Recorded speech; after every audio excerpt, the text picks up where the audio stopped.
Ever hear someone say, don't put all your eggs in one basket? Barbara Corcoran heard it too and said, nah, I'll take all the eggs and buy a duplex. Real estate mogul and Shark Tank star Barbara Corcoran shares why she bets everything on property and why she says she'll never sell. Tip number 1, play the long game. Real estate is a slow way to get very rich, says Corcoran. The key? Don't bail when things get shaky. Markets fluctuate, but over time, real estate rewards patience. Tip number 2, don't wait for perfect timing. According to Corcoran, we have so much hesitation in the market, and it's giving us an opportunity for buyers to make a good deal.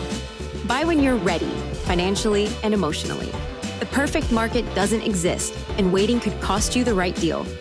Tip number 3, know the market, love the property. Corcoran's golden rule: if you can't imagine yourself living in or wanting to own a property for more than 2 years, you're wasting your money. Short-term flips might seem flashy, but closing costs eat up your gains. Real estate is for people who like to commit, heart, wallet, and maybe even a coat of fresh paint. So whether you're buying a forever home or starting your rental empire, Barbara's advice is clear. Real estate isn't a quick fling. It's a long-term relationship. Got a money question? Head to gobankingrates.com and ask away for a chance to win $500, plus your question could be answered by a top financial expert.